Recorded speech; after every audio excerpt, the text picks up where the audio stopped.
स्वाभिमानी न्यूज चॅनलच्या बातमीपत्रात आपलं स्वागत। धुळे तालुक्यातील रायवर धनगरवाडी परिसरातील बेकायदेशीर गौण खनिजाची लूट करणाऱ्यांवर कारवाई करा, ग्रामस्थांचे जिल्हा अधिकाऱ्यांना निवेदन। धुळे तालुक्यातील रायवर धनगरवाडी परिसरात सुरू असलेल्या बेकायदेशीर गौण खनिज उत्खननामुळे पर्यावरणाचा समतोल बिघडत असून महसूल विभागाचेही मोठे नुकसान होत असल्याचा आरोप ग्रामस्थांनी केलेला आहे। या प्रकरणी संबंधित उत्खनन करणाऱ्यांवर तातडीने कारवाई करण्यात यावी अशी मागणी ग्रामस्थांनी प्रशासनाकडे निवेदनाद्वारे केलेली आहे। दरम्यान परिसरात विना परवाना मुरुम, वाळू तसेच इतर गौण खनिजाचे उत्खनन सुरू असून यासाठी जड यंत्रसामुग्रीचा वापर केला जात आहे। त्यामुळे शेत जमिनीचे नुकसान होत असून रस्त्यांची दुरावस्था झालेली आहे। तसेच पर्यावरणाला धोका निर्माण झालेला असून स्थानिक नागरिकांना विविध समस्यांना सामोरे जावे लागत आहे।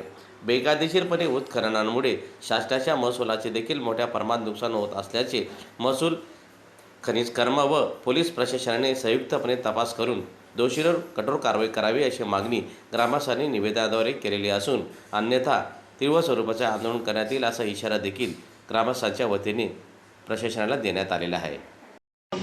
राहणार धनगरवाडी गेल्या 6 महिन्यापासून आमच्याकडं गौण खनिज होत आहे। तरी आम्ही सर्वांना निवेदन रावेर धनगरवाडी गावामध्ये गेल्या काही दिवसापासून गौण खनिज होत आहे। तशी माहिती आम्ही पूर्ण प्रशासनाला दिली। प्रांत ऑफिस, अप्पर तहसीलदार, जिल्हाधिकारी ऑफिस, SP ऑफिस, तालुका पोलीस स्टेशन सर्वीकडे दिलं आहे। कारवाई का होत नाही इतक्या दिवसापासून आम्ही सर्व केल्यानंतर पण प्रशासन दाबलेलं आहे असं भूषण मारणार, जगदीश मारणार सांगतो का पूर्ण प्रशासन, प्रांत ऑफिस, तहसीलदार, अप्पर तहसीलदार सर्व माझ्या खिशात आहे असं स्वतःहून ते सांगतात। खरंच आहे का ही गोष्ट? खरंच प्रशासन दाबलेलं आहे म्हणून कारवाई होत नाही का? यांच्यामध्ये आर्थिक देवाणघेवाण होते का याचा आम्हाला प्रश्न पडतो। त्याचा आम्हाला न्याय भेटण्यासाठी आज आम्ही जिल्हाधिकारी ऑफिसमध्ये आलेलो आहे देण्यासाठी।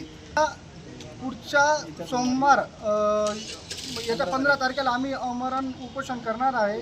त्याच्यासाठी आम्ही नोटीस द्यायला आलेलो आहे कलेक्टर ऑफिसला। सोमवारी जेव्हा उपोषणाला बसू 15 तारखेला, समजा सर्व विद्यार्थी, वृद्ध माणसं, मुलं बाळं सर्व राहतील, कोणाला काय झालं तर ह्याला जबाबदार प्रशासन स्वतः राहणार आहे।